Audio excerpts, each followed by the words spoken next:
Oke, aku izin share screen ya teman-teman.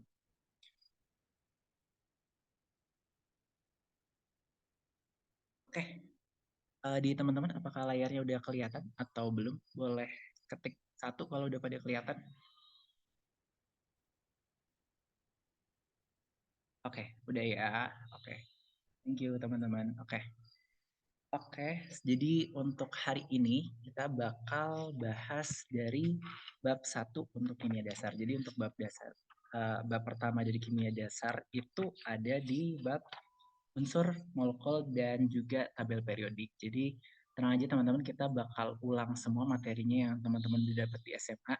Jadi buat kalian yang belum dapat kimia di SMA atau cuma dapat setahun yang mungkin udah lupa sama materinya, tenang aja, kita bakal ulang lagi semuanya. Oke, aku yakin teman-teman semua di sini udah pada familiar sama yang namanya tabel periodik, tapi aku izin ulang aja ya teman-teman karena kita bakal butuh banget ini buat kedepannya. Jadi untuk semua materi yang akan aku bahas hari ini, sebenarnya ini menjadi dasar buat kalian ngerjain soal. Jadi bukan soalnya akan menanyakan spesifik soal materi ini, tapi yang ditanyakan adalah soal pengembangannya dan kalian butuh basic-basic ini yang harus kuat karena soal-soalnya nanti jauh lebih kompleks daripada ini. Jadi untuk ini sebenarnya ini kayak bab pengantar untuk kalian. Jadi biar kalian bisa masuk ke materi yang lebih susah nanti. Gitu. Oke.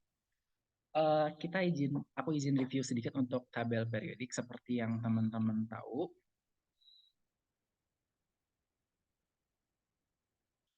Sebentar ya.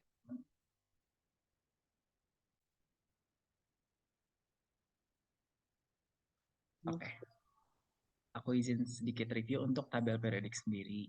Nah, untuk tabel periodik sendiri, seperti yang teman-teman tahu, kalau misalkan di SMA biasa kita sebut dengan adanya golongan dan periode.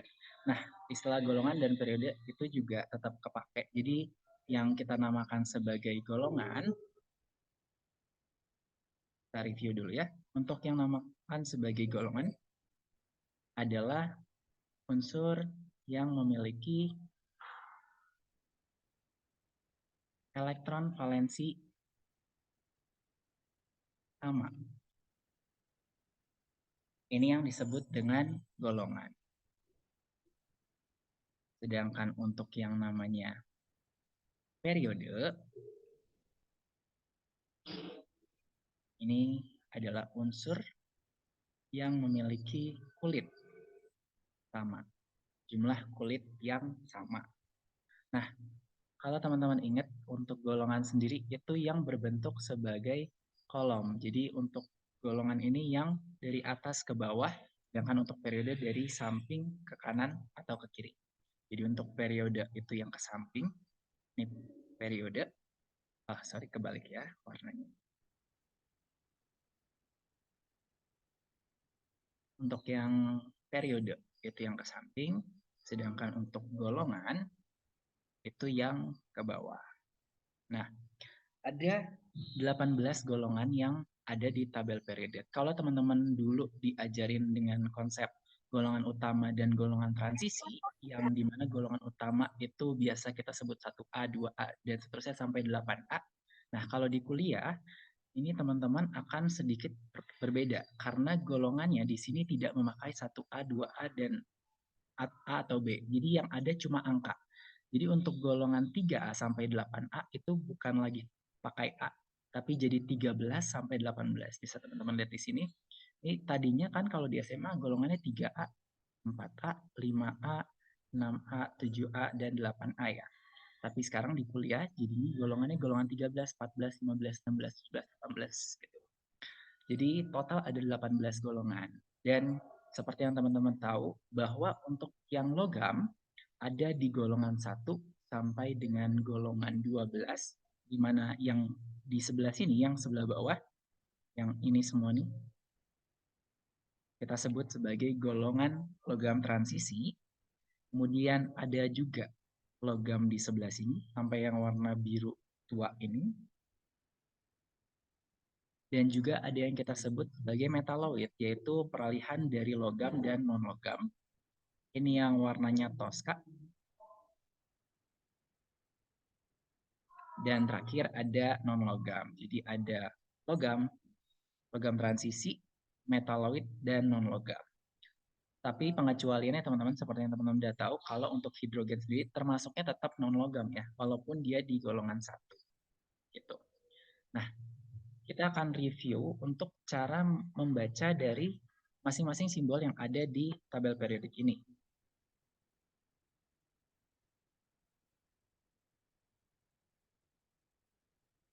Nah, untuk tabel periodik ini kan punya ada simbolnya.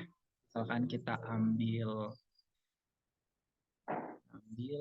contoh lithium, lithium 3694. Lithium 36,90. Nah, seperti yang teman-teman tahu, kalau lithium ini adalah simbol dari unsurnya. Kemudian untuk angka yang lebih kecil, kita sebut sebagai nomor atom. Dan angka yang bisa kita sebut sebagai nomor massa. Oke, tapi hati-hati teman-teman, untuk nomor massa yang ada di sini, karena semuanya bentuknya dalam angka yang tidak bulat, ini nomor massa rata-rata dari atom lithium. Kenapa nomor massanya nomor massa rata-rata? Karena seperti yang ada di SMA, kalau satu unsur itu punya yang namanya isotop. Artinya punya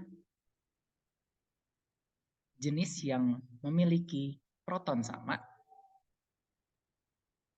tapi jumlah neutronnya berbeda. Contohnya apa? Contohnya kita ambil dari karbon. Karbon bisa karbon 611, karbon 612, karbon 613, dan karbon 614, dan lain sebagainya. Jadi memang ada beberapa unsur yang memiliki lebih dari satu jenis, makanya nomor massanya adalah nomor massa rata-rata yang di tabel periodik. Jadi untuk nomor atom sendiri dan nomor massa apa bedanya? Nomor atom sendiri mendefinisikan jumlah proton. Sedangkan untuk nomor massa mendefinisikan jumlah proton ditambah dengan neutronnya. Oke. Nah, kemudian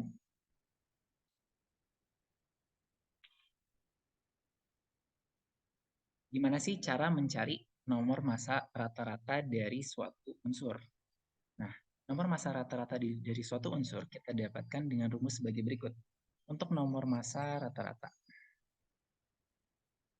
ini adalah penjumlahan dari persentase kelimpahan dikalikan dengan massa isotopnya.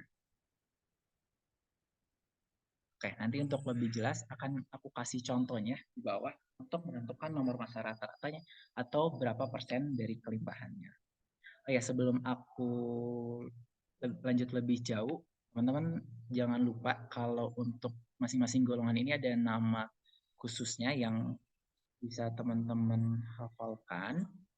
Untuk golongan 1 kita sebut sebagai alkali, sedangkan untuk golongan 2 kita sebut sebagai alkali tanah, golongan 17 kita sebut sebagai halogen, sedangkan golongan 18 kita sebut sebagai gas bulir.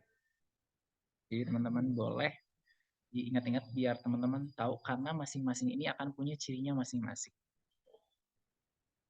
Oke, selanjutnya kita akan review soal molekul dan juga senyawa. Nah, kalau teman-teman ingat apa yang dimaksud dengan molekul dan juga senyawa. Untuk molekul sendiri, molekul ini adalah gabungan dari dua atau lebih atom. Sedangkan untuk senyawa, ini adalah gabungan dari dua atau lebih jenis unsur. Jadi beda ya teman-teman untuk molekul dan senyawa.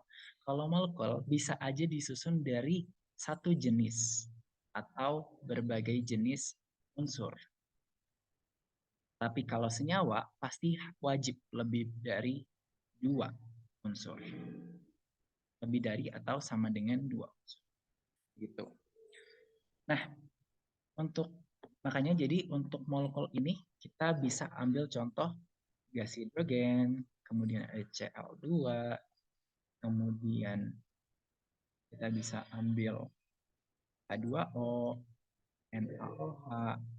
Ini kita bisa kategorikan sebagai molekul. Tapi yang dikategorikan sebagai senyawa hanyalah yang lebih dari 2 atau sama dengan 2 jenis. Berarti ini dan ini. Ini kita kategorikan sebagai senyawa. Jadi senyawa pasti berupa molekul, tapi molekul tidak pasti berupa senyawa. Gitu ya teman-teman. Oke. Selanjutnya kita akan review untuk senyawa ionik dan juga senyawa molekuler atau kovalen. Jadi ada dua istilah, yaitu senyawa ionik dan senyawa molekuler, atau yang teman-teman kenal biasanya sebagai senyawa kovalen. Senyawa ionik adalah senyawa yang dari unsur logam tambah non-logam. Sedangkan untuk senyawa kovalen, senyawa dari unsur non-logam tambah non-logam.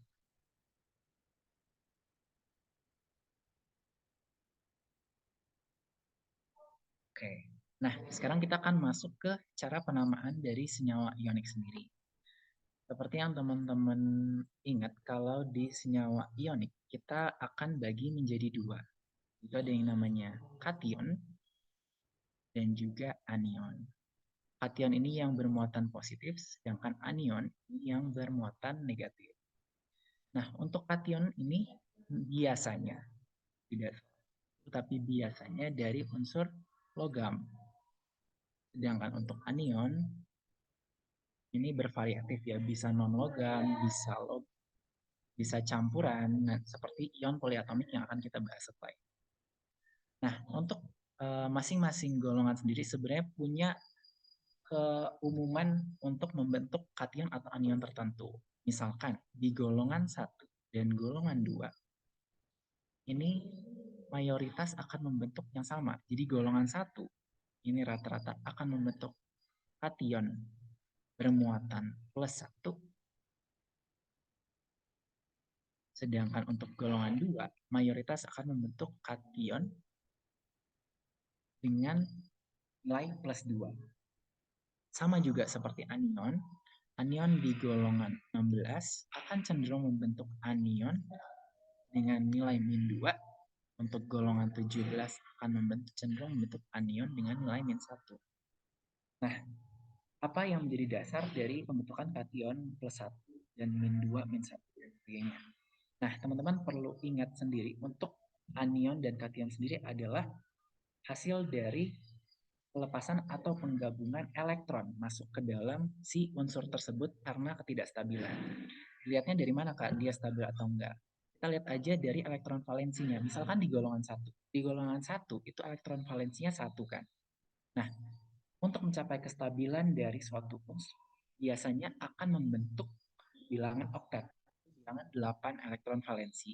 Artinya, mereka cenderung akan melepaskan 1 elektron agar mencapai oktet di kulit yang lebih rendah atau kulit yang lebih dalam.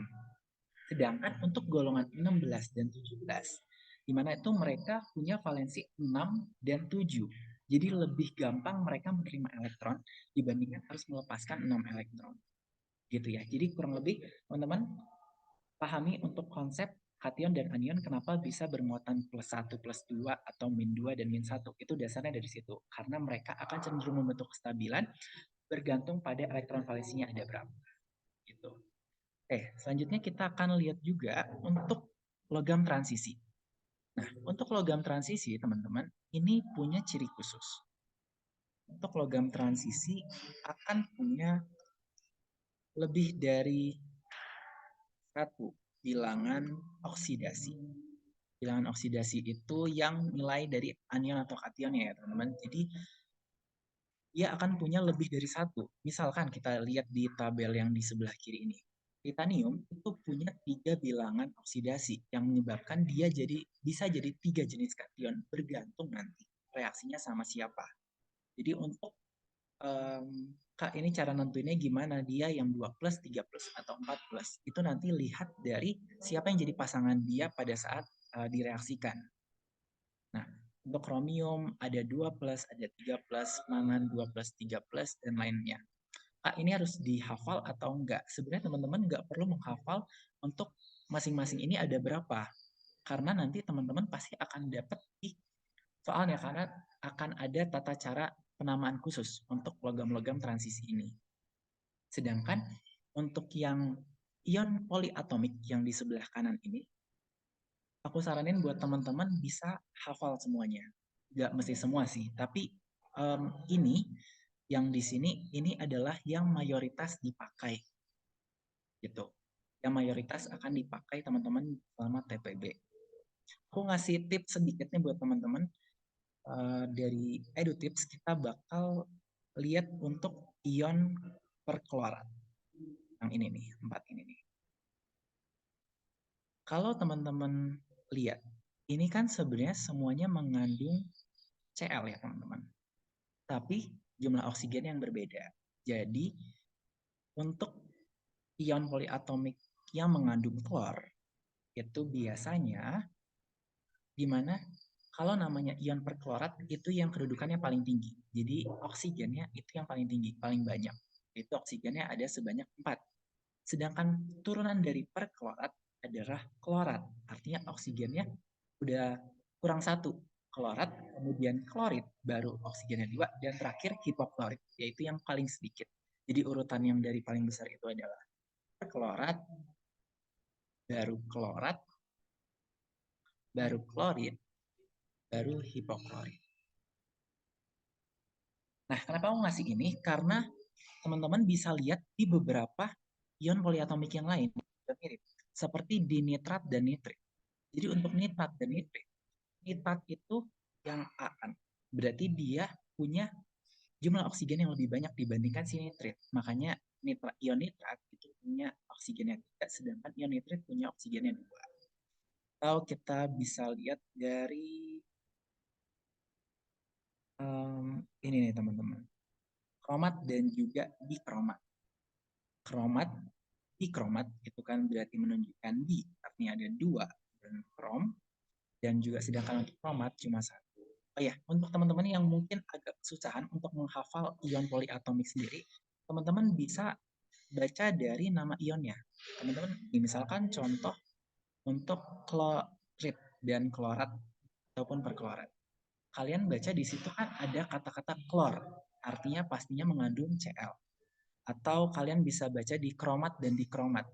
Ini kan ada kata krom yang berasal dari atom atau unsur kromium, makanya ada Cr-nya. Atau ion sulfat. Ion sulfat itu kan berarti ada sul, yaitu sulfur, dari sulfur. Makanya ada S. Jadi kurang lebih teman-teman bisa tahu dari nama masing-masing ion poliatomik sendiri isinya ada apa aja. Tuh. Mungkin buat teman-teman yang agak kesusahan di awal, nggak apa-apa teman-teman, sambil belajar aja kalian perbanyak latihan soal kalian agar bisa hafal. Nanti akan hafal dengan tersendirinya. Gitu. Untuk tata cara penamaan senyawa ionik. Oke, pertama kita mulai dari kation dulu ya teman-teman. Untuk kation, ini kalau kationnya berupa monoatomic ion, artinya cuma tunggal, jadi teman-teman tinggal nama unsurnya aja. Misalkan apa Kak? Misalkan Na plus atau Mg2 plus, berarti tinggal natrium ataupun magnesium. Jadi nggak perlu ditambahin apa-apa. Sedangkan untuk kation yang berasal dari logam transisi, teman-teman harus perhatikan untuk kation dari logam transisi atau yang teman-teman kenal biasa dengan golongan B, ini logam transisi ini harus ada ketentuan khusus, yaitu nama logamnya ditambah dengan bilangan oksidasinya dalam Romawi, baru ditambah dengan anionnya nanti. Jadi untuk bilangan oksidasinya wajib ditulis dari ada berapa bilangan oksidasinya. Oke. Misalkan untuk Fe. Fe itu Fe2+ dan Fe3+. Jadi teman-teman wajib tulis untuk besi 2 atau besi 3. Oke. Selanjutnya untuk anion. Untuk anion, pada tata nama ionik, teman-teman untuk yang monoatomik, ini nama unsurnya ditambahkan dengan ida. Misal ion Cl- itu jadi klor ida. Atau juga bisa S2- itu jadi sulfida. Jadi wajib ditambahin ida. Sedangkan untuk anion yang poliatomik, teman-teman silakan sesuaikan dengan tabel yang di atas. Jadi ikutin nama di tabel. Gitu ya. Oke. Kita akan coba untuk latihan tata namanya. Oh, sebelum itu aku izin lanjutin dulu untuk senyawa biner ya. Untuk senyawa biner yang bersifat molekular. Artinya, senyawa biner tuh yang gimana Kak? Senyawa biner tuh senyawa yang terdiri dari tepat dua jenis unsur. Dan karena yang kita akan bahas di sini senyawa biner molekular, berarti dia harus yang sama-sama non-logam. Nah, untuk tata cara penamaan dari senyawa biner molekular, itu akan diberi awalan. Yaitu untuk jumlahnya akan diberi awalan. 1 itu akan kita sebut sebagai mono, 2 di, 3 itu tri, 4 itu tetra, 5 itu penta, 6 itu heksa, 7 itu hepta, 8 itu okta, 9 itu nona, dan 10 adalah wajib diberi nama. Tapi ada pengecualian untuk tata nama dari senyawa biner. Kalau misalkan hanya satu di depan, berarti mono tidak ditulis.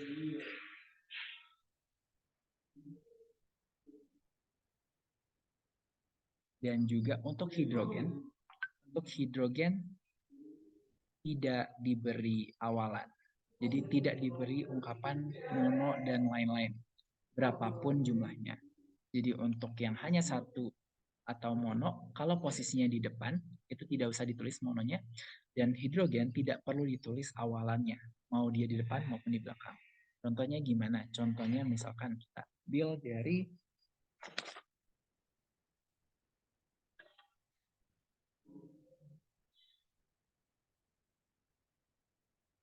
kita akan contoh dari H2S. H2S ini adalah senyawa biner molekular karena terdiri dari dua jenis yaitu hidrogen dan sulfur, dan dia tepat dua ya, sama-sama non logam juga. Cara penamaannya gimana? Cara penamaannya adalah kita beri nama dia hidrogen ditambah dengan unsur belakangnya. Unsur belakangnya wajib ditambahkan dengan ida. Jadi hidrogen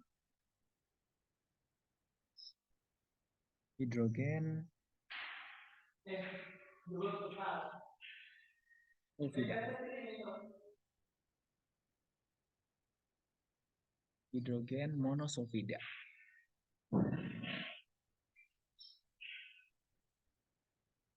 Hidrogen. Nah, karena hidrogen sendiri kita tidak perlu beri awalan, jadi hidrogen saja. Dan untuk sulfurnya hanya ada satu.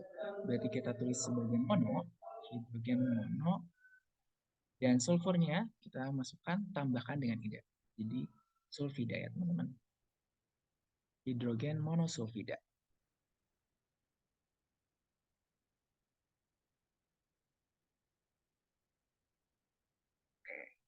Kita coba contoh satu lagi.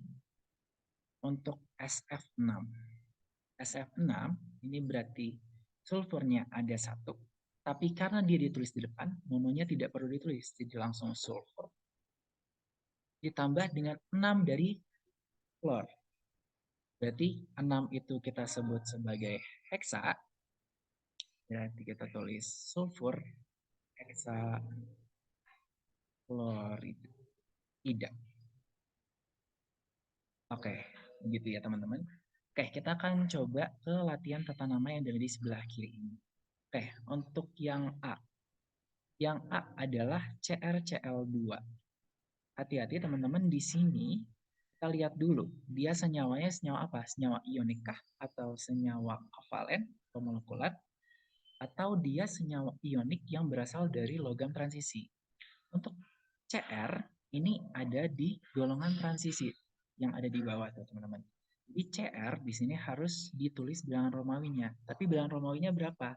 Kita lihat dari muatannya. Di sini kan Cr ditambah dengan 2Cl. Cl muatannya berapa? Minus 1. Karena dia di golongan 17. Yang tadi aku udah jelasin, kalau dia di golongan 17 akan cenderung bentuk bilangan oksidasinya minus 1. Dan di sini adalah senyawa netral, artinya bilox atau bilangan oksidasinya total sebesar 0. Jadi kita harus, misalkan kita Cr-nya X, tambah dengan minus 2, hasilnya harus 0. Berarti X harus sama dengan plus 2. Ini adalah bilangan oksidasi dari Cr. Nah, sekarang baru kita tulis namanya. Cr kita sebut sebagai kromium. Kemudian karena bilangan oksidasinya 2, kita tulis bilangan Romawi 2, kromium 2. Lalu kita tulis ion anionnya, klorida. Jadi, ini untuk penamaan senyawa ionik CrCl. Selanjutnya kita lihat untuk yang B, S2Cl2. S2Cl2 ini adalah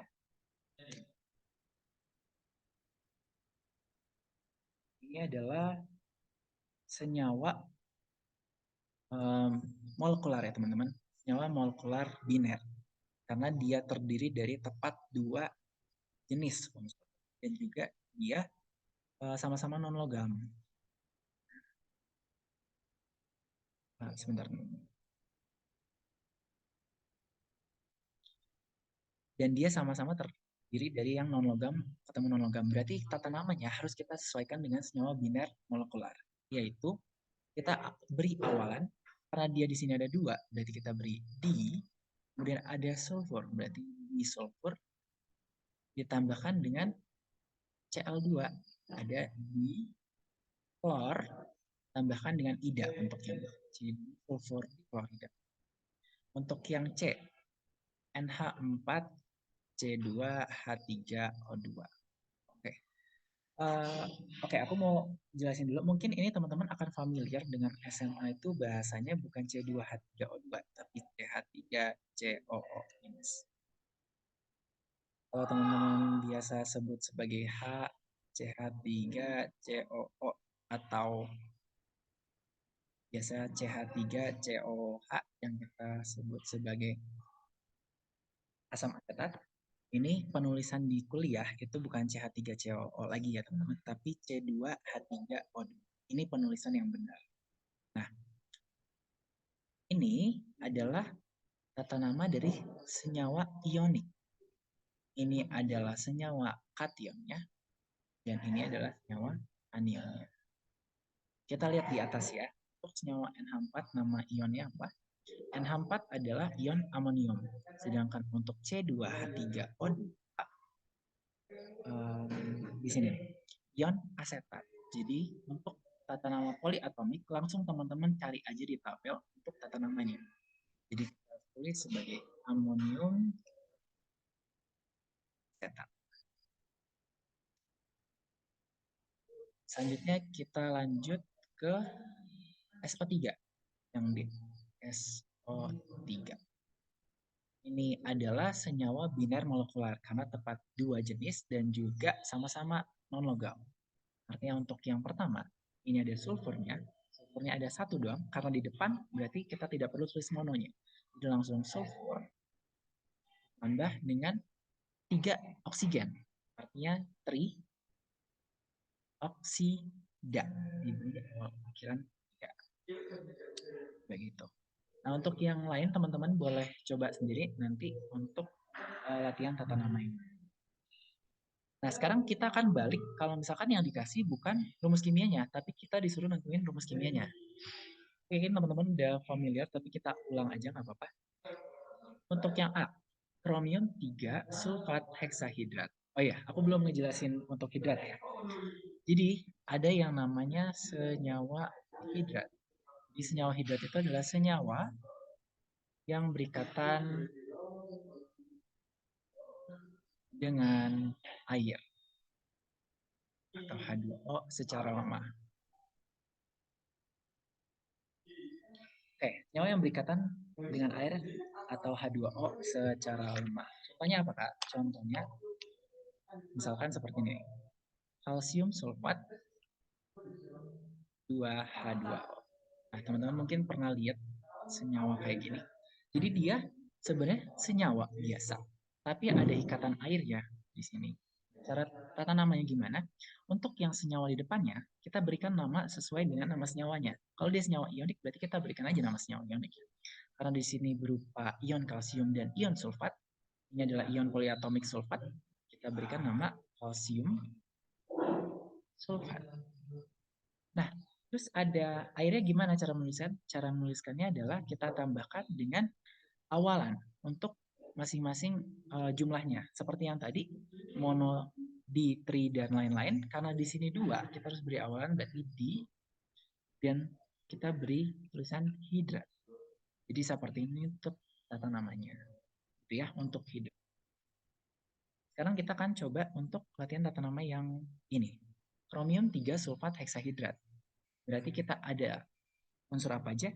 Ada kromium, Cr, kemudian ada sulfat, sulfat itu ion sulfat SO42-.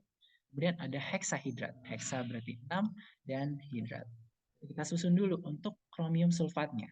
Kromium sulfat, karena di sini ada kromium 3, artinya bilangan oksidasinya 3+. Ketemu dengan sulfat yang muatan 2-. Karena di sini bukan berbentuk ion, tapi berbentuk senyawa, artinya harus netral. Netral itu artinya bilangan oksidasinya harus 0. Bilox total harus 0. Berarti di sini kita harus kalikan, kalau teman-teman biasa jadi langsung kita kalikan aja, sehingga biar dia 0. Ini dikali sebanyak 2, ditambah dengan 3 SO4 2-. Nah, kita akan tulis seperti Cr2 SO4 kurung 3, baru kita tulis 6H2. Di berikut untuk penamaan dari kromium 3 sulfat heksahidrat. Sekarang kita coba untuk yang kedua, yang B. Silikon tetrafluorida. Silikon, apa simbolnya? Silikon itu Si. Kemudian karena di sini sama-sama berupa senyawa non-logam, artinya kita tinggal langsung masukkan aja silikonnya 1, kemudian ditambah dengan tetra 4 fluorida, SiF4. Gitu. Kemudian kita lihat untuk nikel 2 cyanida.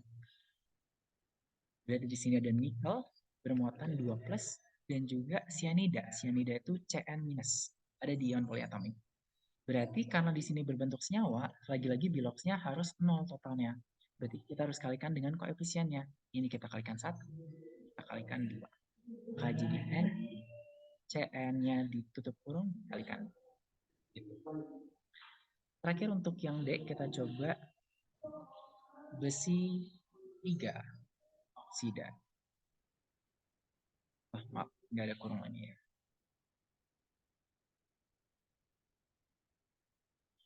Besi 3 oksida. Karena di sini besi termasuk dalam logam transisi, makanya ada tulisan 3-nya. Artinya kita tahu di sini muatannya 3+.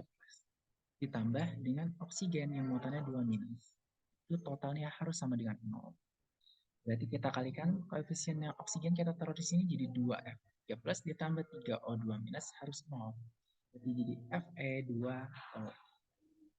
Begitu untuk tata namanya. Kita coba yang terakhir ya, untuk yang di amonium thiocyanat.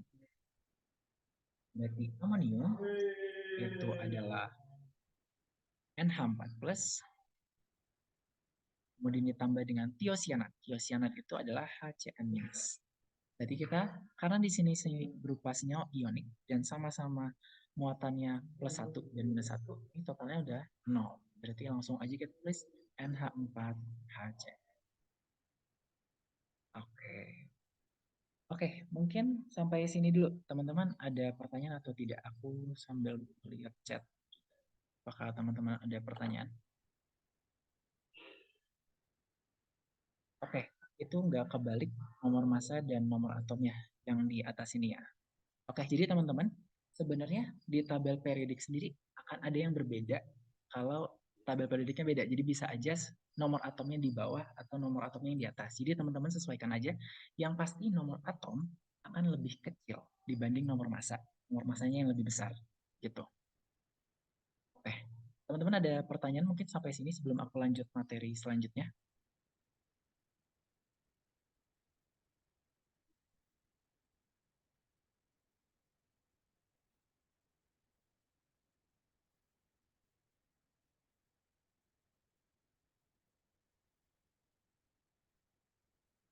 Oke, kalau Kak untuk pemberian kurung itu ditentukan oleh apa ya Kak? Oke, untuk kurung yang di sini ya.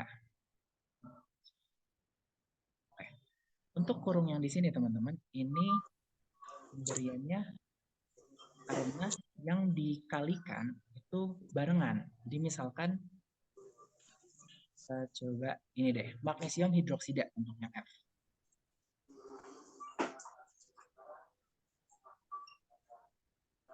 Magnesium hidroksida.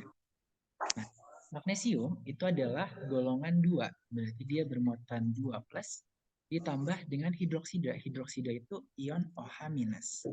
Di sini kan belum 0 ya teman-teman. Jadi mau nggak mau kita harus kalikan dengan 2, dan ini 1.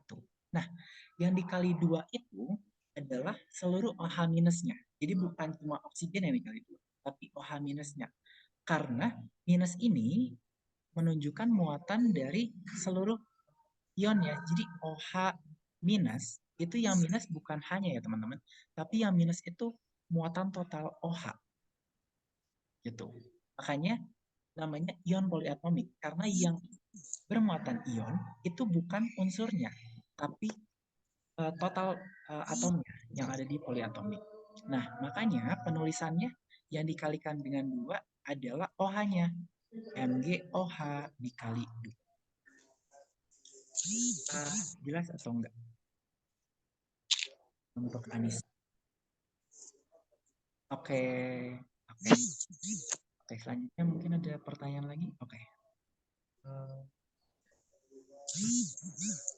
Halo Kak, aku boleh bertanya nggak Kak? Iya, boleh. Kak, aku masih bingung yang contohnya di nomor D itu kan 2Fe3+ ditambah 3O2-. Kenapa persamaannya jadi Fe2O3? Oh, oke. Oke, jadi aku ulang sekali lagi ya untuk yang D. Lu nanya, Bat. Oke. Dia kan besi 3 oksida. Besi 3. Teman baru banyak. SMA mana? SMA. Sorry, ada yang Di grup teh. Iya orang mana? Ya orang. Ayo grupnya. Serta orang Abi orang Lombok, orang Bali, orang Padang. Orang Bali ya? Ayo orang Medan. Oke, udah. Oke, jadi besi 3 oksida ini kan ion besinya bermuatan 3+ dari bilangan Romawinya. Fe3+. Kemudian oksida itu ionnya O2-. Nah, cara biar dia 0, kita harus kalikan dengan koefisien yang lawannya. Jadi Fe kita kalikan dengan biloksi ini, biloksi oksigen, yaitu 2. 2 ditambah dengan kita untuk yang oksigen kita kalikan biloksnya Fe sekitar 3. Makanya di sini teman-teman akan jadi +6 ditambah -6, makanya 0. Ini tuh asalnya dari sini. Kenapa dia harus netral? Itu begini. Makanya Fe-nya kita akan kalikan dengan 2. Makanya Fe2. Oksigennya yang kita kalikan dengan 3. Jadi bukan kita kalikan dengan bilox punya dia sendiri, tapi kita kalikan dengan bilox lawannya. Itu. Apakah menjawab atau enggak nih? Menjawab, Kak. Terima kasih banyak ya, Kak. Oke, sama-sama. Oke, ada yang nanya juga. Untuk contoh yang G, bukannya digabungnya Kak, jadi N2H5C. Oke, sebenarnya untuk senyawa dari ion poliatomik, teman-teman nggak perlu nulis digabung. Karena dia punya ionnya masing-masing kan. Teman-teman nggak perlu nulisnya digabung sebagai N2H5C. Gitu. Jadi untuk senyawa ionik teman-teman boleh tulis sebagai ionnya masing-masing. Jadi NH4 plusnya tetap NH4, HCN minusnya tetap HCN. Jadi nggak perlu digabung, nggak apa-apa. Dan itu udah benar. Semoga menjawab. Apakah udah menjawab tadi yang nanya? Oke. Ya, oke. Mungkin teman-teman yang lain ada pertanyaan dulu sebelum kita lanjut dengan konsep mol. Aku mau izin bertanya, boleh? Ya, boleh. Tadi bisa tolong dijelaskan lagi Kak tentang bedanya senyawa kovalen biner sama non-biner? Oh, oke. Oke. Jadi untuk senyawa biner itu definisinya, oke, aku di bawah aja ya. Oke. Jadi untuk senyawa biner itu adalah senyawa yang terdiri dari tepat 2 jenis unsur. Jadi bukan jumlahnya 2 ya, tapi jenisnya 2. Jadi kalian boleh aja dalam molekul itu misalkan kita punya, misalkan ya nih ya, CO2. Ini kan jumlahnya ada 1 atom C dan 2 atom O. Tapi jenisnya cuma 2, ada atom C, atom O. Makanya dikategorikan sebagai senyawa biner. Nah, senyawa biner itu adalah senyawa yang terdiri dari tepat 2 jenis unsur. Kalau ditanya sebagai senyawa biner molekular, artinya senyawa biner yang terdiri dari 2 jenis unsur yang sama-sama non-logam. Nah, CO2 ini adalah salah satu contohnya, karena sama-sama non-logam. Tapi senyawa biner tuh bisa yang lain juga ya teman-teman. Jadi senyawa biner itu bukan hanya senyawa yang bersifat non-logam, tapi bisa aja senyawa biner juga yang ionik, tapi dia kategorikan juga sebagai biner. Misalkan NaCl. NaCl juga kita kategorikan sebagai senyawa biner karena dia terdiri dari 2 unsur, yaitu ada Na dan ada si Cl-nya. Makanya senyawa biner, tapi dia bukan senyawa biner molekular.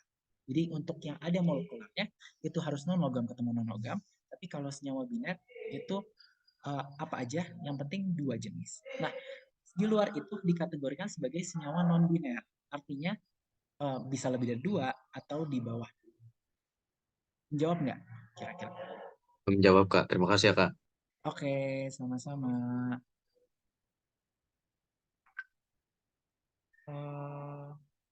Oh iya, ada revisi sedikit. Thank you buat Rizky. Ya, ion cyanat, thiocyanat yang di G, teman-teman, ini bukan HCN ya tadi, maaf ada salah. Ini bukan HCN tapi SCN.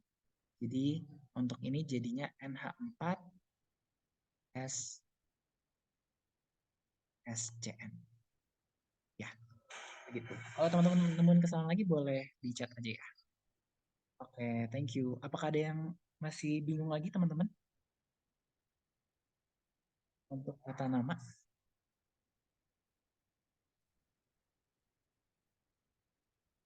Nantinya ya teman-teman, untuk tata nama sendiri, ini sebenarnya kalian nggak akan dikasih soal kayak gini. Tuliskan rumus kimia dari A, B, C, D, E. Nggak. Yang dikasih soal tuh biasanya tuh bukan ini. Biasa soal ini akan jadi salah satu sub soal. Jadi biasanya kalian akan ditanya, tentukan nama senyawa dari senyawa berikut. Tapi soal utamanya itu bukan itu teman-teman. Jadi ini sebagai konsep dasar yang harus teman-teman punya. Karena teman-teman akan pakai ini di seluruh persamaan reaksi yang akan nantinya ada. Gitu. Karena biasanya entah soalnya nulis sebagai rumus kimia atau soalnya nulis sebagai kata-kata kayak gini. Jadi bisa aja teman-teman harus konversi dulu dan teman-teman harus tulis persamaannya. Makanya teman-teman harus punya dasar yang kuat untuk tata nama. Oke, kalau nggak ada pertanyaan, kita lanjut ya. Aku lanjut sedikit untuk di materi di bab 2, yaitu ada mol, konsep mol, massa molar, dan juga persen komposisi. Jadi untuk bab 2 yang lain akan aku bahas di pertemuan selanjutnya. Untuk konsep mol sendiri, ini menyatakan banyaknya unsur. Jadi konsep mol itu sebenarnya kayak ada berapa sih si unsurnya, itu tuh konsep mol. Nah, satu mol ini biasa didefinisikan sebagai bilangan Avogadro partikel. Beda ya teman-teman antara mol dan juga partikel. Nanti juga beda dengan molar dan juga molal. Jadi ada beberapa istilah yang teman-teman akan harus wajib pahami bedanya nanti karena beda semua untuknya. Nah, satu mol ini adalah bilangan Avogadro partikel yang teman-teman tahu sebagai 6,022 kali 10 pangkat 23 partikel. Jadi sebenarnya kalau kita bilang kita punya 1 mol natrium, itu artinya kita punya 6,022 kali 10 pangkat 23 partikel natrium. Jadi beda ya teman-teman. Jadi dari mol kita bisa pecah lagi sebagai partikel. Gitu. Nah, untuk mol sendiri, seperti yang teman-teman udah tahu rumusnya di SMA,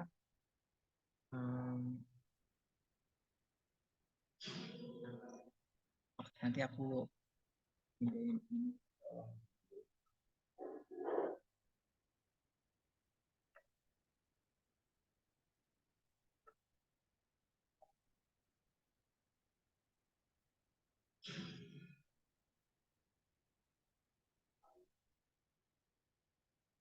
Oke. Nah, untuk mol yang seperti teman-teman udah tahu, kalau 1 mol itu punya yang namanya massa molar. Massa molar. Massa molar itu adalah massa dari 1 mol. Atau yang teman-teman kalau dulu kenal sebagai AR dan MR. Konsepnya seperti itu. Tapi sekarang di kuliah teman-teman akan kenal sebagai massa molar. Sama aja teman-teman, tapi teman-teman bisa pakai massa molar untuk R maupun MR. Jadi sebutannya langsung massa molar aja, nggak perlu dibedakan antara AR atau MR. Nah, MM ini sama nilainya seperti yang ada di tabel periodik. Jadi lihat aja nomor massanya masing-masing, nomor massa dari masing-masing atomnya. 1 mol itu, bukan 1 mol. Untuk mencari jumlah molnya,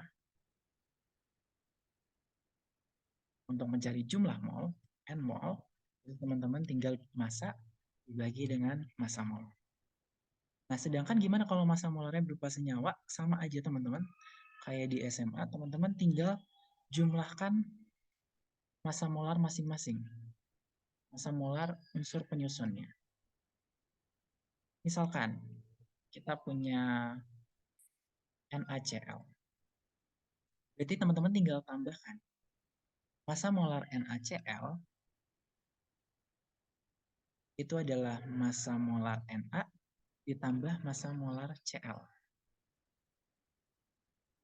Jadi teman-teman tinggal tambahkan. Kalau misalkan ada koefisien gimana? Misalkan H2O, berarti hanya dikali 2, oksigennya tetap dikali 1.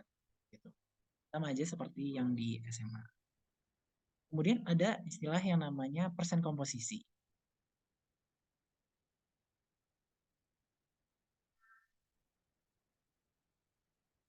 Nah, untuk istilah persen komposisi adalah banyaknya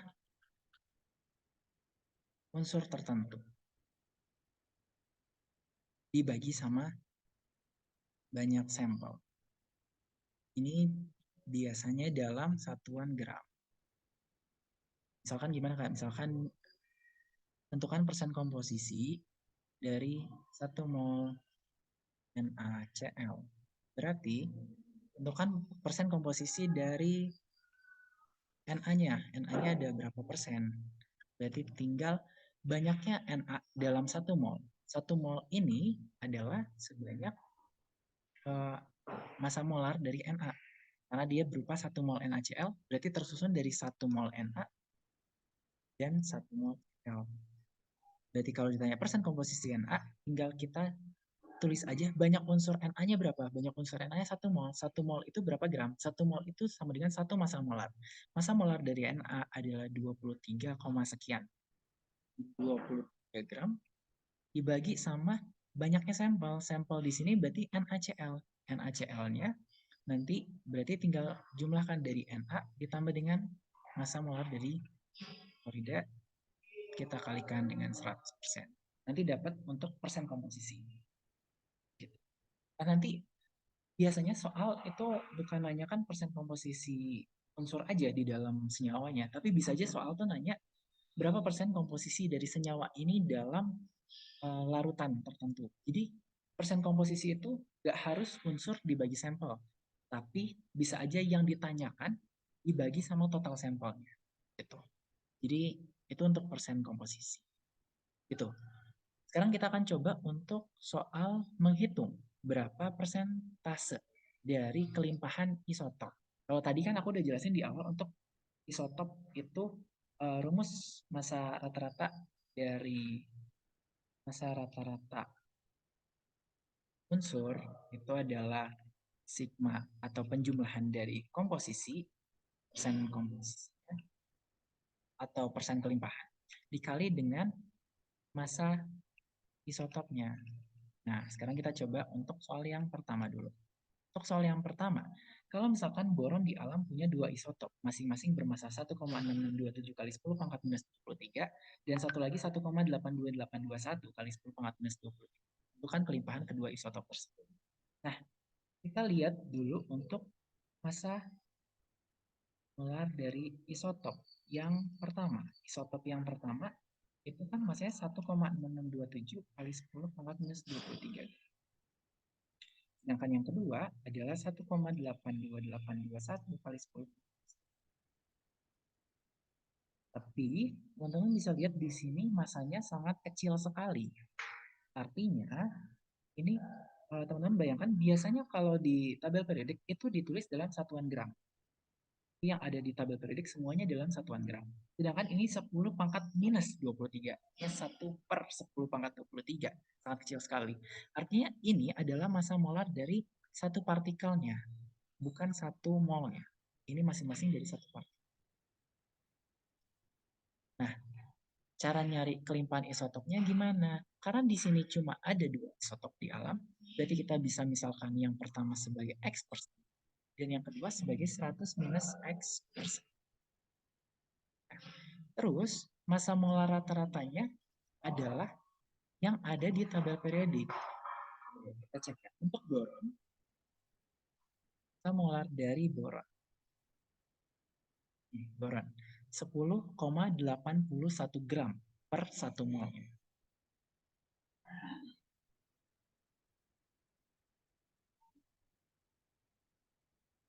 Massa molar rata-rata dari boron adalah sebesar 10,21 gram per mol.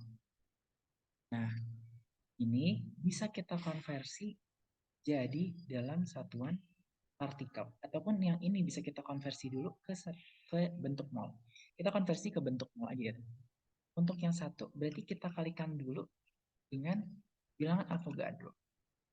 Yaitu dikali 6,022 kali 10 pangkat 23. Ini hasilnya tadi aku udah hitung.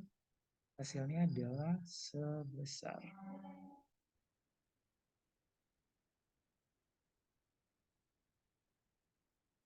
10,013 gram per mol.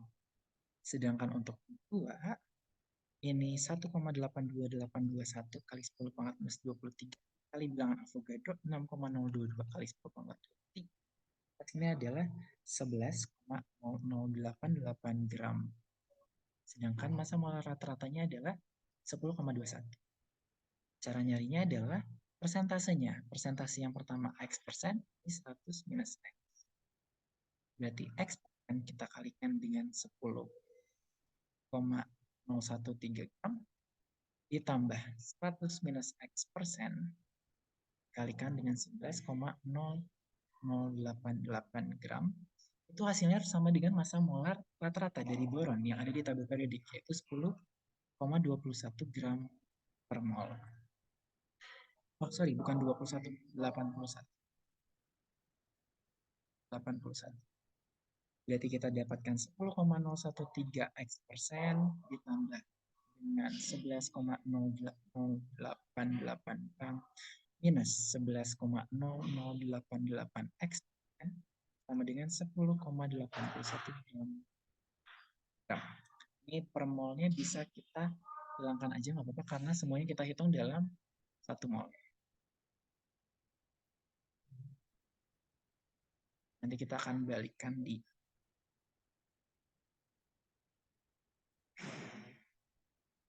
ini jadi 10,81 gram. Kita dapatkan jumlah X persennya adalah X persen seperti itu ya. Nanti akan dapatkan minus 0,1988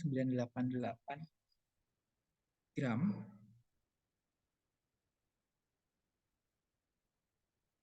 ya,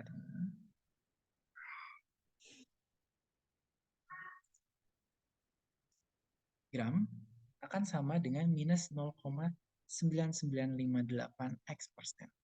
Dan X-nya nanti didapatkan sebesar 19,96. Jadi untuk kelimpahan dari boron yang pertama itu sebesar 19,92%, 96%.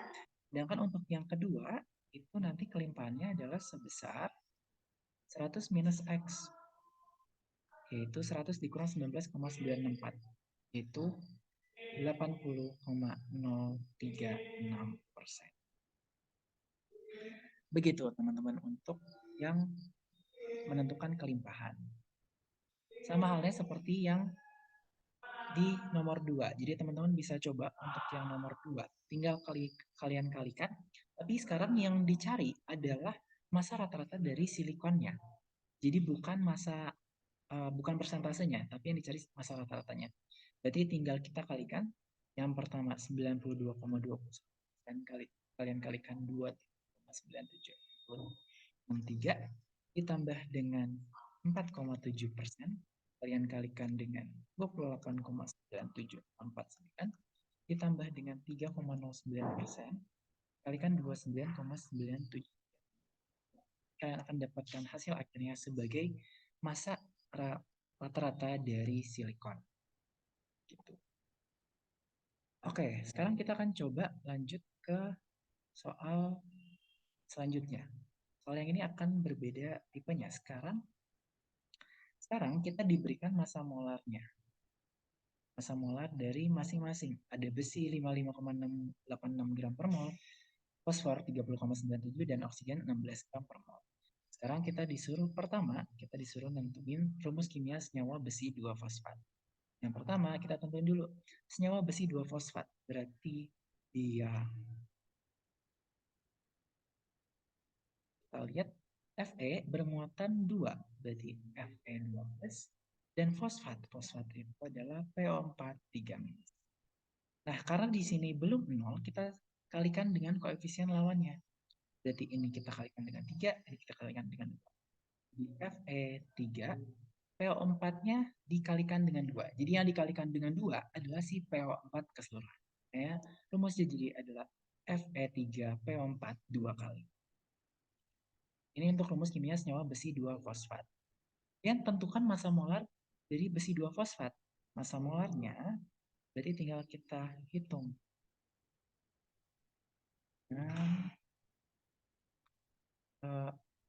Bisa kita hitung dengan menjumlahkan massa molar dari masing-masing. 3 dikali massa molar Fe ditambah 2 dikali massa molar P-nya cuma 1 tambah 4 massa molar dari oksigen. Dikalikan dengan massa molar Fe 55,86 ditambah 2 kalikan dengan massa molar fosfornya 30,97 tambah 4 kali 16. Oke. Di bawah bukan kuis kok teman-teman, tenang aja. Akan ada bonus soal aja buat teman-teman nanti. Sebentar ya teman-teman, aku izin stop share sebentar.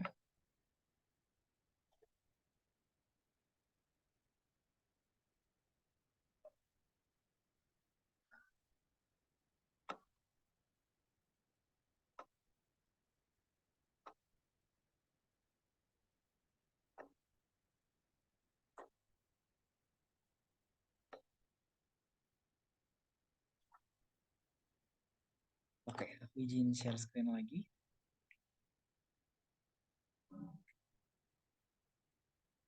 Oke, sekarang kita tinggal jumlahkan massa molar dari Fe, fosfor, dan juga oksigen. Jadi tinggal kita kalikan biasa aja. 3 dikali 5,86 berarti hasilnya adalah 167,58 gram ditambah 2 dikali 64 ditambah 30,97 dan 4,97 gram.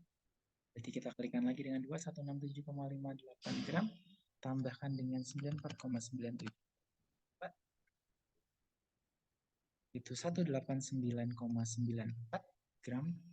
Tinggal kita jumlahkan dengan 167,357,5. Ini per berapa? Jadi massa molar Fe2PO4 3 adalah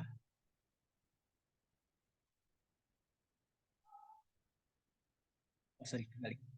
Fe3PO42 ini adalah 357,52 gram per 1 mol Fe3PO42. Ini per molnya bukan per mol unsurnya ya, tapi per mol senyawanya. Oke, sekarang kita lanjut. Hitunglah kadar besi dalam senyawa besi 2-fosfat. Biar enggak. Sekarang yang C. Kadar besinya berapa? Kadar besi itu artinya kita ngitung persen komposisi besinya.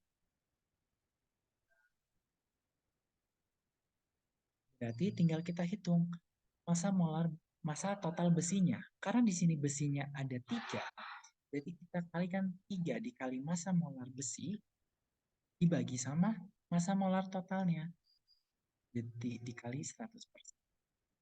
Berarti 3 dikalikan dengan massa molar besinya 55,86 dibagi sama massa molar totalnya 357,52. Kita kalikan 100%. 100%. Dan kita akan dapatkan 3.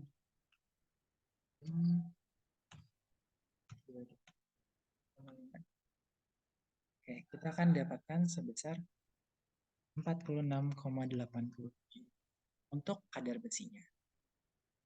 Yang D, kadar fosfor dalam senyawa besi 2-fosfat. Sama berarti teman-teman.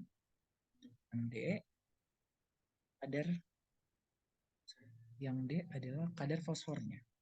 Karena yang ditanya fosfor.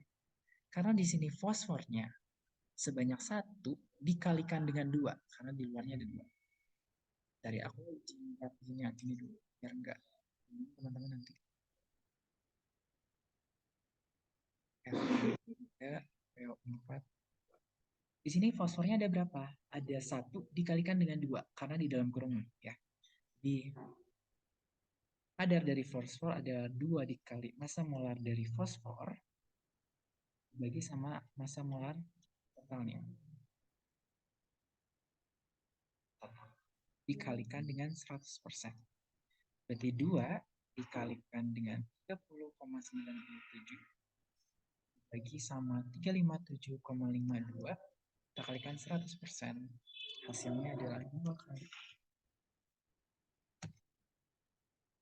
dibagi 357,5. Hasilnya adalah 17,32%. Nah, kan teman-teman udah dapat kadar besinya berapa, kadar fosfornya berapa. Kalau misalkan teman-teman ditanya nih, kadar oksigennya berapa, nggak usah dihitung lagi ya teman-teman. Kalian tinggal kurangin aja, karena di sini cuma ada besi, fosfor. Kalian tinggal kurangin aja kadar oksigennya, berarti tinggal kurangin dari 100%. 100% dikurang 46,87%, dikurang 17,32%. Jadi dapatnya 46,87. Berarti kalian akan dapatkan 35,81%. Hasilnya akan sama aja dengan kalian hitung dengan cara di atas. Gitu. Oke, sampai sini dulu teman-teman. Apakah ada pertanyaan? Boleh silakan kalau ada pertanyaan. Kalau ada yang bingung, tanya aja teman-teman.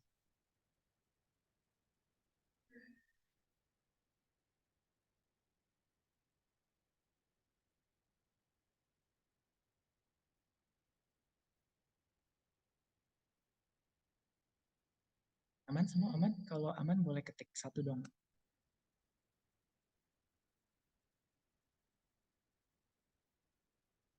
Oke, ya. Oke, terakhir nih, aku ada soal yang bisa kalian kerjain dulu. Setelah ini akan kita bahas cara semuanya, cara ngerjainnya gimana, jawabannya apa. Boleh teman-teman kerjain dulu, aku kasih waktu mungkin 5 menit dulu. Teman-teman boleh kerjain habis akan kita bahas.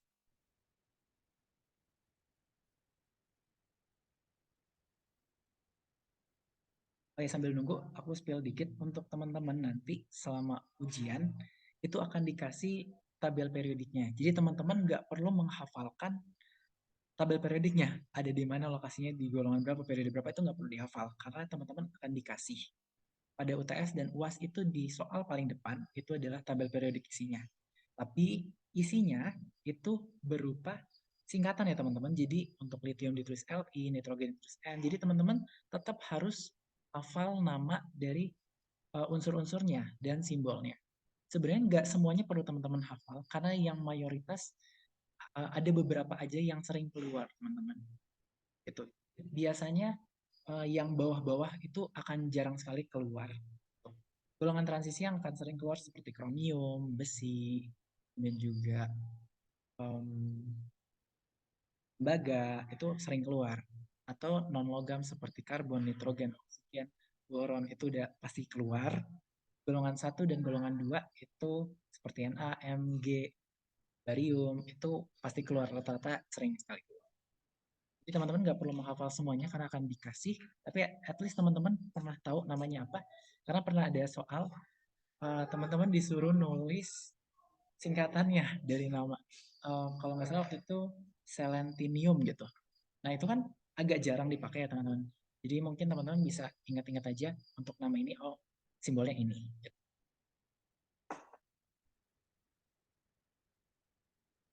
Oke, nanti kalau teman-teman ada pertanyaan selama ngerjain soal yang ini, boleh ditanyain ya. Oh ya, ini BTW ini soal ujian pertama. Soal ujian pertama itu berarti soal UTS untuk semester 1 tahun 2022. Jadi nanti di ujian, untuk kalkulator apakah boleh digunakan ketika pretest? Sebenarnya aku kurang tahu ya kalau kalkulator apakah boleh dipakai atau enggak ketika pretest, tapi harusnya boleh untuk pretest kimia. Ya, karena angkanya agak rumit ya untuk dihitung secara manual. Soalnya di tahun aku pretestnya itu secara online teman-teman, jadi bukan pretest secara offline. Di kalian kan pretestnya offline ya katanya. Jadi bisa aja kebijakannya berbeda.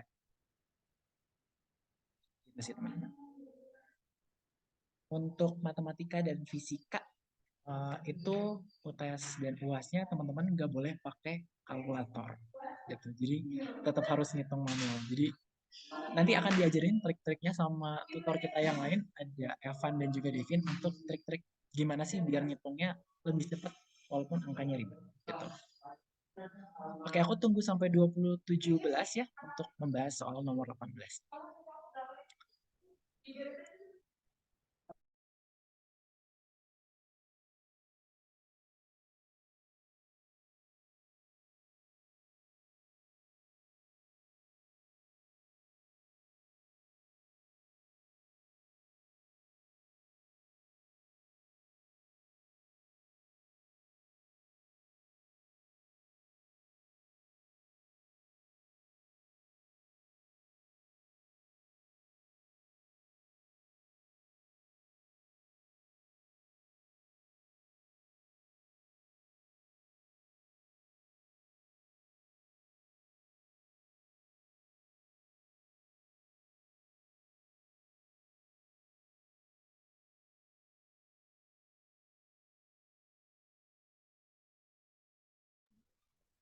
Oke, kita akan bahas soal nomor 18 nih ya.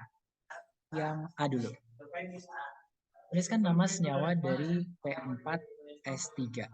P4S3, kita lihat dulu dia sebagai senyawa apa. P4S3.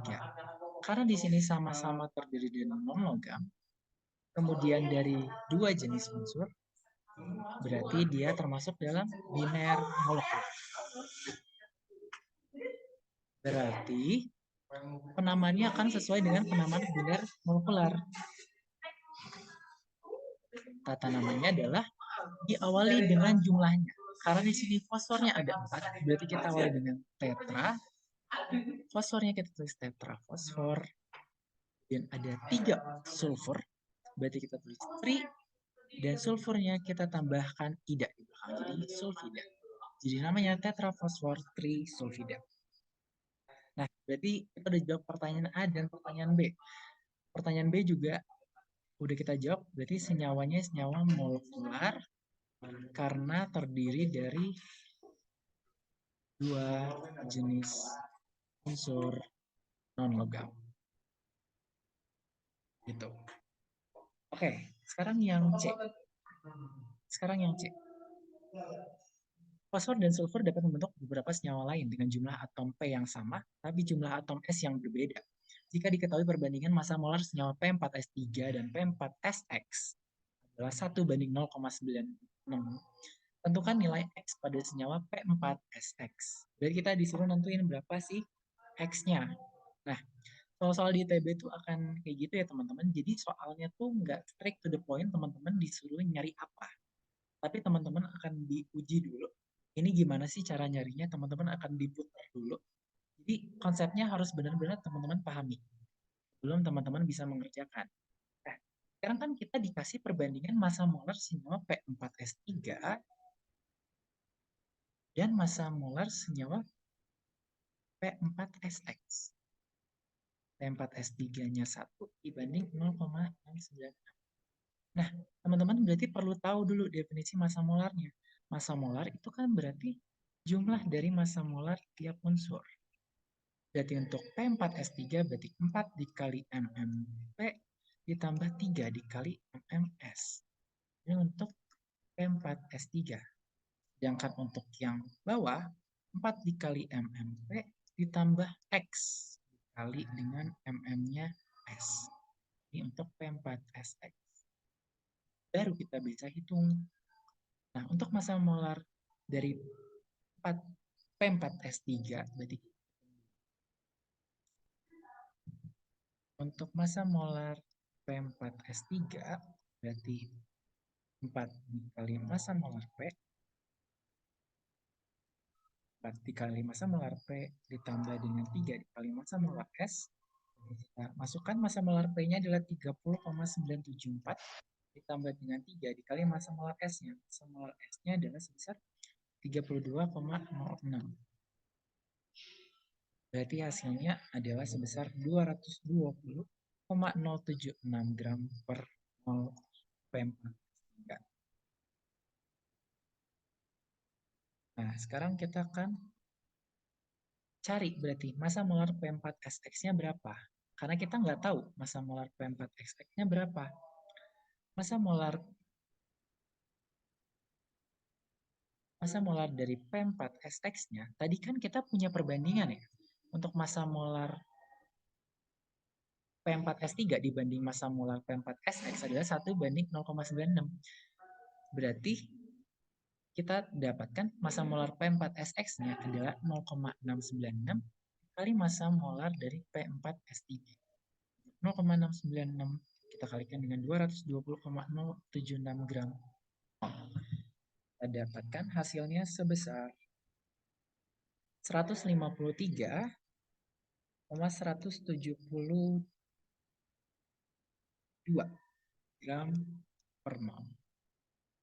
Nah, sekarang kita hitung berapa X-nya. Massa molar P4SX adalah 4 kali massa molar P ditambah X dikali massa molar S.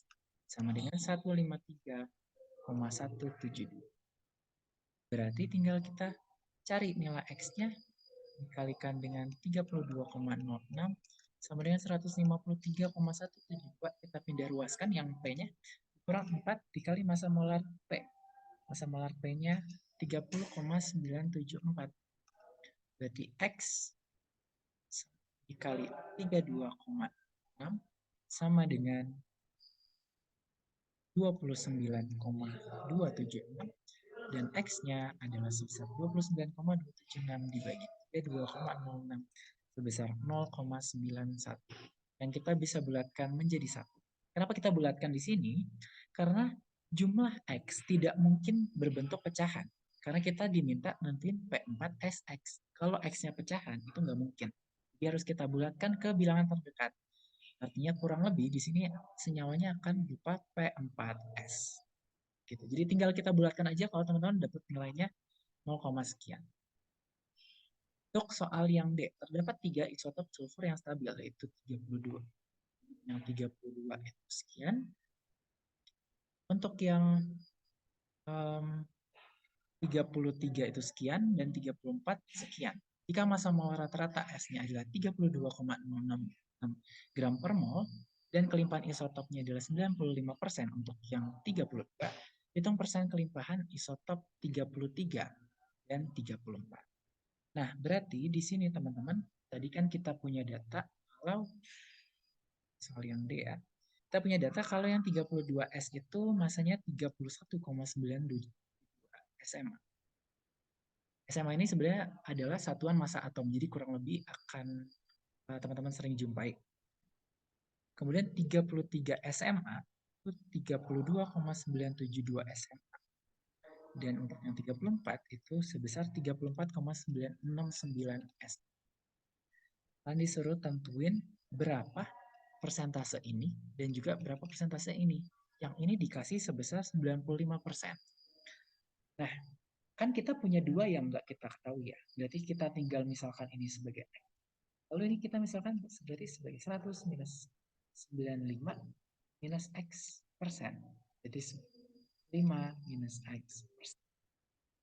Nah, tinggal kita masukkan berarti karena tadi disebutkan bahwa massa molar rata-rata S adalah sebesar 32,066 gram.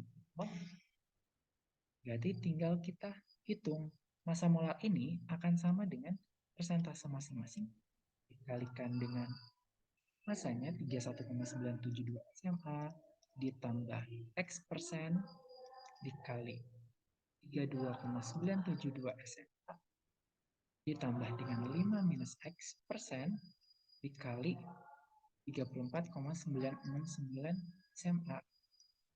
Nah, ini berarti akan dapatkan nanti 32,066 SMA.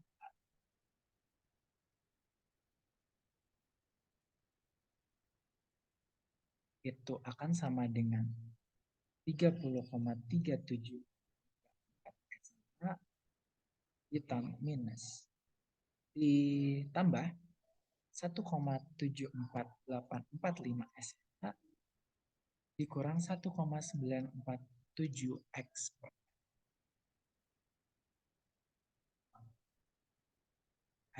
persen. Jadi tinggal kita hitung. Ini kita pindah ruaskan yang angkanya pindah ruaskan ke kiri, berarti kita dapatkan sebesar minus 0,05585 SMA akan sama dengan minus 1,947 SM per X persen. Berarti X persennya adalah 0,027967 dan X-nya adalah 2,767. Oh sorry, nggak pakai pekan lagi karena kita udah masukin di awal. Berarti kita dapatkan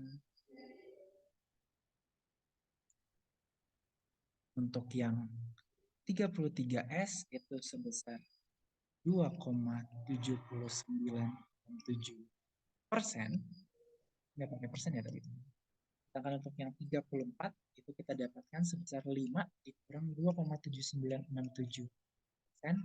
Itu sama dengan 2,20 sekian persen, 33%.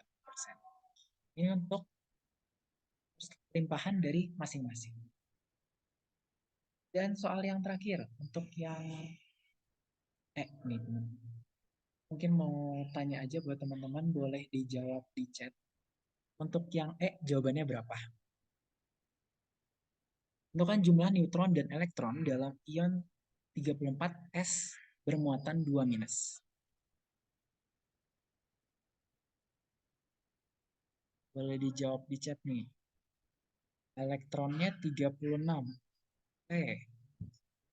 Kita simpan dulu ya, coba. Teman-teman yang lain ada jawabannya?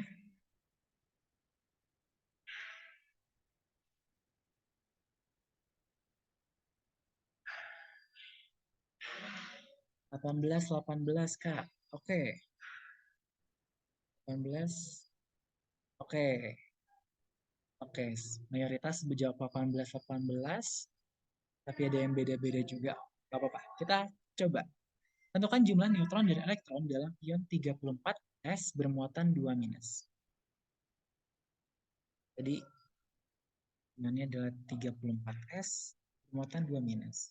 Kalau teman-teman tahu, di S itu nomor atomnya adalah 16. Teman-teman boleh cek tabel periodik, nomor atomnya adalah 16.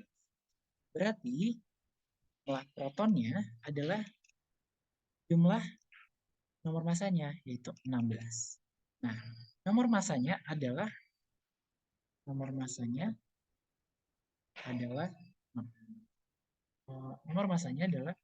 proton ditambahkan dengan neutron. Jumlah nomor masanya adalah 34. Berarti ini adalah protonnya, itu sebanyak 16, ditambah neutronnya. Berarti neutronnya adalah 34 dikurang 16, yaitu 18. Nah, sekarang elektronnya. Elektronnya pada kondisi normal atau stabil atau netral itu akan sama dengan proton. Tapi di sini dia bermuatan.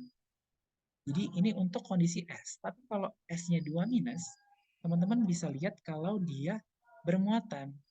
Nah, kalau dia muatannya negatif, artinya kelebihan elektron. Karena elektron itu muatannya negatif. Sedangkan kalau muatannya positif, itu dia kekurangan elektron. Jadi teman-teman perlu diingat, kalau yang pindah itu hanyalah elektron, bukan proton dan neutron yang ada di sini. Yang hanya bisa berpindah adalah kelebihan elektron atau kekurangan elektron. Jadi bukan kelebihan proton dan kekurangan proton ya. Nah, tinggal di sini berarti elektronnya kita tambahkan dengan jumlah yang ada di muatannya. Elektronnya pada kondisi netral adalah sama dengan proton, yaitu 16. Kalau netral dia 16, tapi karena dia bermuatan 2 minus, berarti tinggal kita tambahkan 16 ditambah 2. Untuk total jumlah neutronnya 18 dan elektronnya juga 18. Oke, sampai sini dulu. Apakah ada pertanyaan untuk apa aja? Bebas teman-teman dari awal sampai yang akhir ini. Kalau ada pertanyaan dipersilahkan.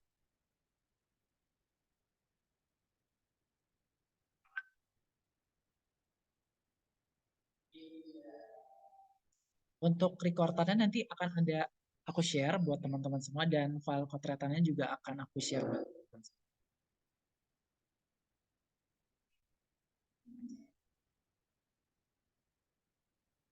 Dan juga buat teman-teman yang pengen dapetin ini nih, yang di atas, yang tabel tadi, teman-teman bisa join nih kelasnya educlass.id, karena kebetulan kita di sana akan bagikan free e-books buat kalian, dan salah satunya e-booksnya Brady yang berisi banyak tabel-tabel yang berisi data-data seperti ini.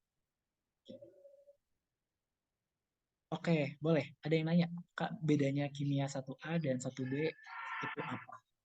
Kimia 1A dan kimia B itu apa? Sebenarnya untuk di tahun aku ya teman-teman, untuk kimia A dan kimia B, perbedaannya ada di kedalaman materi dan juga cakupan materi yang diberikan. Jadi untuk kimia A itu sebenarnya materinya lebih banyak dibandingkan dengan kimia B. Karena ada 2 semester untuk kimia A itu. Kimia 1A dan kimia 2A. Materi dibagi sepanjang 1 tahun. Tapi untuk kimia B itu dipres jadi 1 semester. Jadi ada beberapa materi yang mungkin tidak terlalu sedalam di A. Makanya untuk soal-soalnya pun sebenarnya nanti ada beberapa topik yang akan sama gitu. Cuma mungkin kedalaman materinya yang berbeda.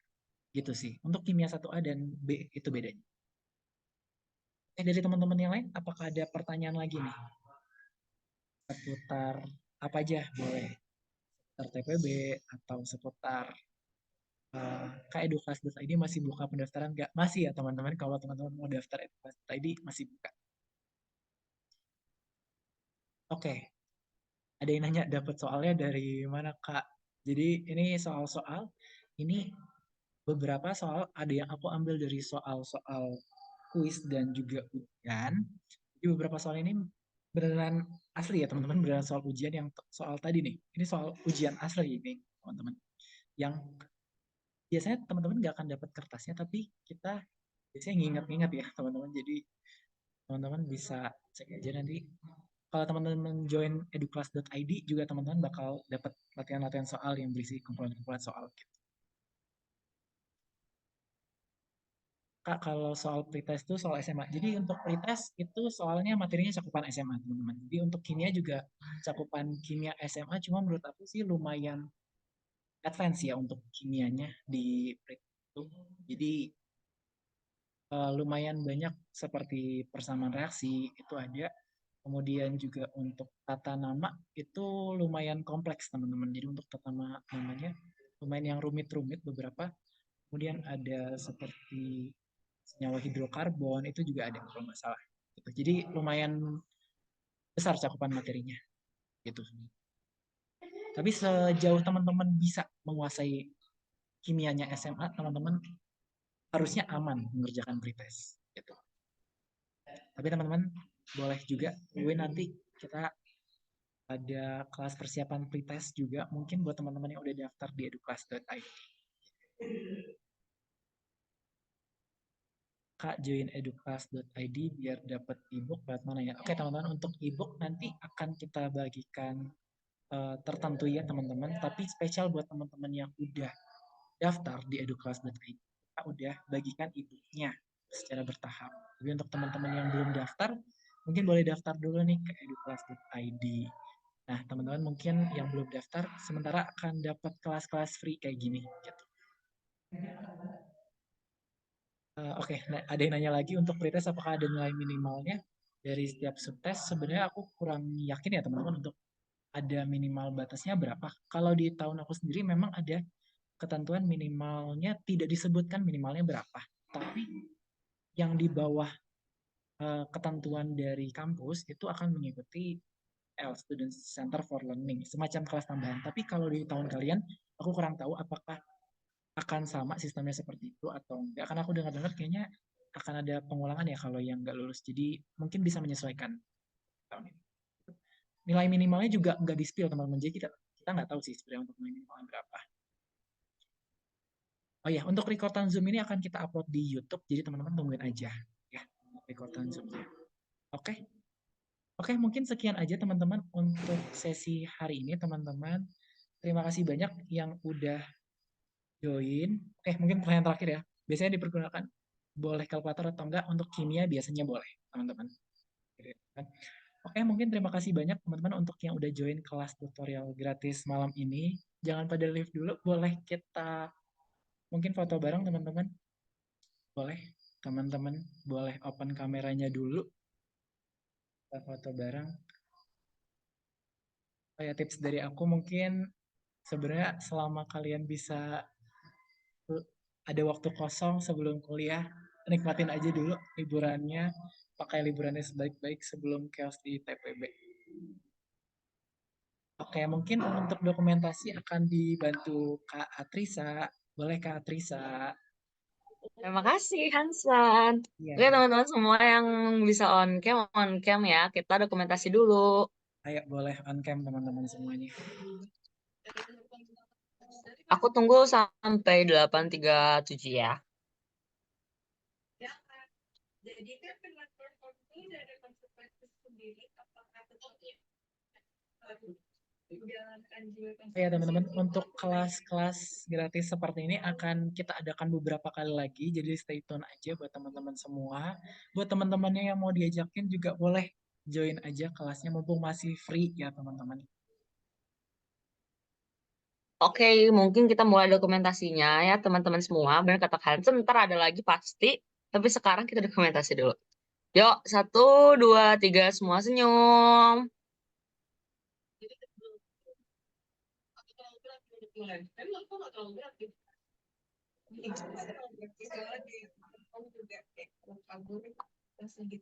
Sekali lagi ya, 1, 2, 3 senyum.